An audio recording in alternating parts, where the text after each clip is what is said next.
बिस्मिल्लाहिर्रहमानिर्रहीम, अस्सलाम वालेकुम। आज की वीडियो में मैं आपके साथ फिलर गेज, जिसको आम ज़ुबान में हम टैपर्ड गेज भी बोलते हैं, इसके बारे में कुछ आपको इन्फॉर्मेशन दूंगा। और ये बहुत ही ज़्यादा बेसिक वीडियो होगी। ज़्यादातर लोगों को इस बारे में पता होता है, इस टैपर्ड गेज फिलर गेज के बारे में, लेकिन कुछ नए लोग जो इस फील्ड में हैं या फिर जो इलेक्ट्रिशियन हज़रात होते हैं, जो मैकेनिक लोग को तो इसके बारे में अच्छे खासी पता होता है, इन्फॉर्मेशन होती है कि ये कैसे इस्तेमाल करनी है, टैपर्ड गेज कैसे इस्तेमाल करनी है और प्लग की जो क्लीयरेंस है उसमें कितनी क्लीयरेंस रखनी है, वो सारा उनको पता होता है। लेकिन जो इलेक्ट्रिशियन हज़रात होते हैं उनको इतना ख़ास इस चीज़ के बारे में नहीं पता होता है। तो आज की जो वीडियो है बिल्कुल बेसिक सी होगी। इसमें मैं आपको बताऊंगा कि कैसे आप जो प्लग के लिए कौन सी गेजेस इस्तेमाल होती हैं, इसके क्लीयरेंस के लिए इसका जो गैप है, इसके लिए कौन सी गेजेस इस्तेमाल होती हैं, और इसके साथ साथ जो टैपर्ड्स है, किसी भी गाड़ी के जो टैपर्ड्स हैं उनके अंदर कौन सी क्लीयरेंस गेज इस्तेमाल होती है, तो डिटेल में आज बताऊंगा। क्योंकि बाज़ औक़ात इन खाली गाड़ी के अंदर जो मसला होता है सिर्फ इस गैप एडजस्टिंग का मसला होता है, और सिर्फ इस गैप एडजस्ट करने से ही गाड़ी के अंदर जो मसला होता है वो ख़त्म हो जाता है।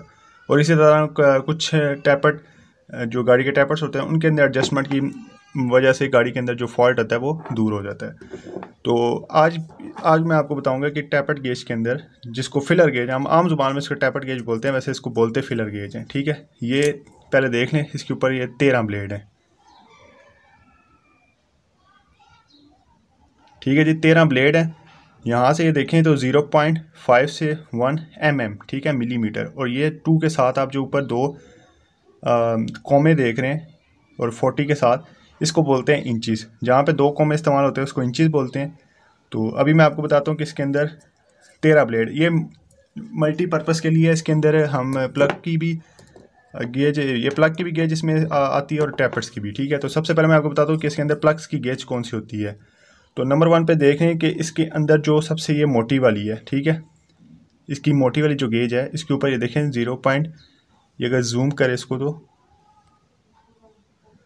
आपने नीचे से देखना है इसको mm में। ठीक है, जो मोटी वाली गेज है 1.0 mm। ठीक है, इसको ऊपर रखा जाता है, इसलिए ऊपर इसलिए रखा जाता है कि ये पतली होती है। जब इसको बार बार हम इसके अंदर ऐसे ऐसे रोटेट करते हैं तो ये टूटे ना, इसलिए इसको एक साइड पे ऊपर रख जाता है, और बाकी फिर यहाँ से नीचे से इसकी गेजेस स्टार्ट होती हैं।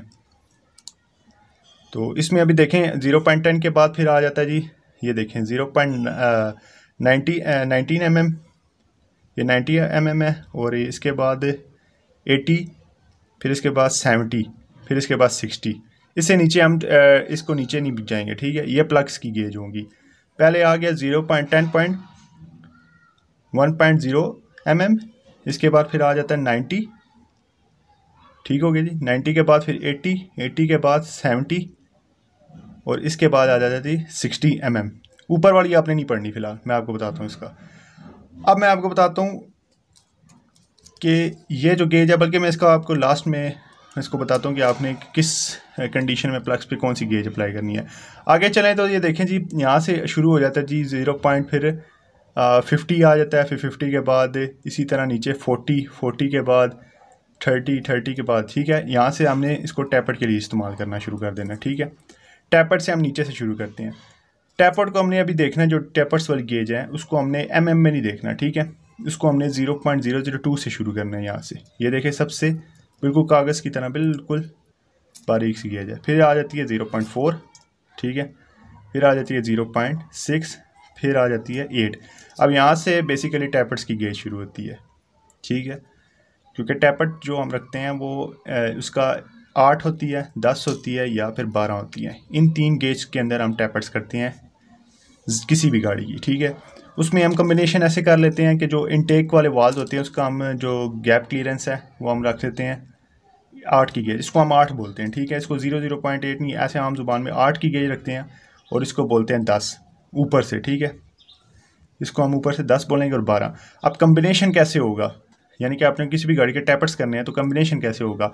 इनटेक के आपने हमेशा याद रखना है, इनटेक के आपने आउटलेट से जो है ना उससे 2 पॉइंट नीचे रखना है। यानी कि अगर इनटेक के आप 8 रख रहे हैं तो आउटलेट के यानी कि एग्जॉस्ट वाले वाल्स के 10 रखना है। अगर इनटेक के 10 रख रहे हैं तो एग्जॉस्ट की 12 रखनी है। ऐसा भी होता है कि बाज़ औक़ात हमें इनटेक और आउटलेट दोनों की क्लीयरेंस एक जैसी रखनी पड़ जाती है। उसकी वजूहात ये कुछ होती हैं कि गाड़ी के अंदर मिसिंग वगैरह ख़त्म करने के लिए, या उसका जो गाड़ी गोटी गोटी होती है, उसको ख़त्म करने के लिए इनटेक और आउटलेट के एक जैसा रखना पड़ता है। लेकिन आपने माइंड में अपना याद रखना है, जहन में ये चीज़ रखनी है कि हमेशा जो कम्बिनेशन होगा वो 8-10 का या 10-12 का होता है, ठीक है। इनटेक हमेशा कम होता है और जो आउटलेट है वो 10 यानी कि 2 पॉइंट ऊपर होगा। ये 3 होगी गेजेस टैपर्स की। ऊपर से आपने देखना, नीचे से इसको mm में नहीं देखना, ठीक हो गया जी। बाकी रहेगी ये 3 जो बारीक सी गेजेस हैं, ये होती है जो सिलेंडर के अंदर पिस्टन होता है, उसके और सिलेंडर के दरमियान कितना फासला है, ये उस चीज़ को चेक करने के लिए होती है। ये आमतौर पर खरादिया वगैरह जो खराद का काम करते हैं वो इस्तेमाल करते हैं। इसे आप साइड पे कर दें, ठीक है। ये 3 गेजेस होगी टैपर्स वाली, ठीक है। 8, 10, 12, 8 की, 10 की और 12 की। मैंने आपको बता दिया, इसको आपने इस्तेमाल करना है। कम्बिनेशन ऐसे बनेगा 8 या 10 का या 10 या 12 का, या फिर ऐसे भी हो सकता है कि 10-10 कर दें या 12-12 कर दें, ठीक हो गया। अब इसको कर देते हैं साइड पे। अब आ जाते हैं टैपर्स के ऊपर, और सॉरी प्लग की क्लीयरेंस के ऊपर। तो सबसे पहले मैं आपको प्लग की क्लीयरेंस बता देता हूँ। अब यहाँ से प्लग की क्लीयरेंस जो आपने देखनी है, इसको हम बोलते हैं आम जुबान में 0.10, ठीक है। हम इसको बोलते हैं 10 का गैप इसे बोलते हैं, ठीक है, आम जुबान में। वैसे इसे 1.00 mm है। तो ये गैप जो होता है, ये जो प्लग का गैप होता है ऐसे करके, ठीक है, ये गैप तब किया जाता है जब गाड़ी शोरूम से बिल्कुल ब्रांड न्यू गाड़ी आई है, उसकी कॉइल्स, उसके प्लग्स, उसका इंजन कंप्रेशन जो होता है वो सब कुछ नया होता है, यानी कि उसके अंदर हर चीज़ प्रॉपर होती है। तो उसका जो प्लग का गैप है, ठीक है, ये जो क्लीयरेंस है प्लग के दरमियान, ठीक है, इसको ये, ठीक है, ये जो क्लीयरेंस है ये कितनी है, ये 10 रखी जाती है। लेकिन जो प्लग, कॉइल्स और इंजन कंप्रेशन वीक होता जाता है तो हम क्या करते हैं कि उसको 0.10 से, ये जैसे आप देख रहे हैं ये 0.10 है, तो 0.10 से हम नीचे आते जाते हैं, 0.10 से 0.9 पे आ गए, ठीक है। फिर इसको कम करते जाते हैं, इसी तरह फिर 0.8 पे आ जाते हैं, 0.8 से 0.7 पे। 0.7 से आपने नीचे नहीं जाना है। इसको मैं 0.7 बोल रहा हूँ लेकिन 0.70 लिखा हुआ है, लेकिन आम जुबान में हम तो इसको 0.7 ही बोलते हैं, ठीक है। इससे नीचे आपने जाना है। इससे नीचे अगर बाइक का, मोटरसाइकिल का प्लग है तो उससे नीचे आप 6.6 पे जा सकते हैं, लेकिन आपने 0.6 पे नहीं जाना, आपने 0.7 तक ही रहना है, ठीक है, गाड़ी के अंदर। लेकिन एक और चीज़ याद रखें कि होंडा जो गाड़ी है, होंडा जो डाउन मॉडल सिविक्स वगैरह आती है, सिटी, ओरियल, रिबॉन वगैरह, इनके अंदर आपने जो प्लग्स के गैप रखने हैं वो कोशिश करें कि 7 के ऊपर ना जाएं। 8 को जो है ना वो टाइट रखें। अब मैं आपको बताता हूँ कि 0.8 टाइट किसे बोलते हैं और लूज़ किसे बोलते हैं, वो भी मैं आपको चीज़ समझाता हूँ। लेकिन होंडा गाड़ियों में कोशिश करें कि 7 पे ना जाएँ, उससे ये उसके अंदर वो मिसिंग आ जाती है, ठीक है, उसको आप 8 पे रखें। लेकिन बाकी जो टोयोटा और होगी, जो गाड़ियाँ होगी उनके अंदर जो प्लग्स की गैप है, सुजुकी होगी, होंडाई होगी, और जितनी गाड़ियाँ उनके अंदर आप प्लग का गैप 7 रख सकते हैं। जब उनकी कॉइलें शॉर्ट हों और प्लग वीक हो, इंजन पुराना हो, कंप्रेशर वीक हो, तो फिर आप उसका गैप जो है वो बिल्कुल 0.7 टाइट रखें। अब मैं आपको बताता हूँ कि 0.7 टाइट क्या होता है, 0.10 क्या होता है।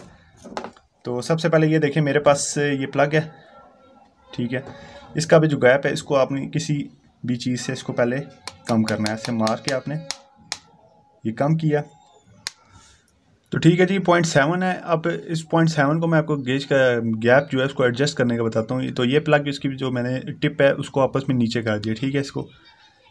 अब ये देखें, इसके अंदर ये जो है 0.7 के अंदर ये बिल्कुल फ्री ली जा रहा है, ठीक है, यानी कि ये फ्री है, ये 0.7 नहीं है, 0.8 है। इसको मैं मज़ीद इसको डाउन करूँगा, इसको हम मज़ीद इसको मार के, तो इसको ये देखें, अभी ये 0.7 लूज़ है, ठीक है, अभी ये थोड़ी थोड़ी ऐसे अटक रही है, इसको हम बोलते हैं 0.7 लूज़। ये देखें आप, इसके अंदर जो गेज है वो बिल्कुल एडजस्ट आ गई है, तो ये 0.7 लूज़ है। अब जब इससे भी नीचे जाना पड़ता है तो इसको हम थोड़ा सा और टाइट कर देते हैं, फिर उसको बोलते हैं 0.7 टाइट। इसको और ऐसे करके, तो ये देखें अभी ये ऐसे इसके अंदर पूरी इसके अंदर फिटिंग जा रही है, यानी इसको बोलेंगे 0.7 टाइट, इसको बोल रहे हैं, ठीक है। ये उस कंडीशन में आपने करना है जब इसके स्पार्क प्लग वीक हों थोड़े से, ठीक है। वीक से मुराद इसकी जो ये टिप होती है बीच में, ये देखें, ये वाली टिप, ठीक है, जो इसकी अभी काफ़ी ज़्यादा नीचे बैठी हुई है, ये वाली टिप जो होती है इसकी, ये जब ख़त्म होने के करीब आ, यानी स्पार्क प्लग काफ़ी चल चुका हो, उसके बाद जो इसकी कॉइल्स हैं, इंजन का कंप्रेशर है वो काफ़ी वीक हो चुका हो, तो उसके बाद हम जो इसका गैप है वो उसको करीब करते हैं। इस गैप को करीब करने का, यानी कि इसको इसके ये इसका अर्थ होता है ऊपर, ठीक है। ये डंडी जो आपको नज़र आ रही है ना, इसका अर्थ होता है। इसको करीब करने का मकसद ये होता है कि इसके अंदर से जो इसकी चिंगारी निकल रही है वो आगे पीछे ना फैले, ठीक है। वो राइट लेफ़्ट ना जाए, वो सीधी इसके ऊपर लगे और अच्छी स्पार्किंग जनरेट हो और जो मिस फायर का ऑप्शन हो। क्योंकि अगर ये दूर होगा, यानी कि मिसाल के तौर पर ये अगर ऐसे इसको ऐसे आप अगर इसको खोलना चाहते हैं तो इसको आप ऐसे टैपर्ड गेज के ज़रिए ऐसे खोल सकते हैं, ठीक है। मिसाल के तौर पर इसको 0.10 है, ये अभी तकरीबन 0.10 से थोड़ा ज़्यादा हो गया, ठीक है। अगर इस तरह है तो ये अगर वीक है तो इसका जो स्पार्क है वो यहाँ से ज़रूरी नहीं है यहाँ पे जाएगा, वो आगे पीछे फैलेगा, जिससे क्या होगा, मिस फायर का प्रॉब्लम आएगा गाड़ी के अंदर, और गाड़ी के अंदर मिसिंग आएगी। जब गाड़ी का कंप्रेशर अच्छा होगा, कॉइल्स अच्छी होंगी, प्लग अच्छा होगा, तो इसका जो अंदर जो स्पार्किंग है वो बिल्कुल एक्यूरेट ऐसे लाइन में हो रही होगी। लेकिन जब ये तीनों चीज़ें वीक होंगी तो फिर क्या होगा, इसका जो स्पार्क है वो आगे पीछे सिलेंडर के साथ टकराएगा, जिससे क्या होगा, मिस फायर का प्रॉब्लम आता है। तो ये कुछ तरीक़ाकार था इसके साथ फिलर गेज को इस्तेमाल करने का। बिल्कुल बेसिक सी वीडियो मैंने बनाई है और कोशिश की है कि जिन लोगों को इस बारे में नई इन्फॉर्मेशन उनको होनी चाहिए, और बहुत ही ये बहुत ही काम की चीज़ है बहुत बेसिक सी, लेकिन बहुत ही काम की चीज़ है। ये हर बंदे को आना चाहिए, बेशक वो इलेक्ट्रीशियन है या फिर मैकेनिक है। मैकेनिक लोगों को तो ये पता होता है, लेकिन इलेक्ट्रीशियन लोगों को ज़्यादातर ये चीज़ नहीं पता होती। तो वीडियो अच्छी लगी है, वीडियो को लाइक करें, चैनल को सब्सक्राइब करें। मुझे देख ली वीडियो तक इजाज़त, अल्लाह हाफिज़।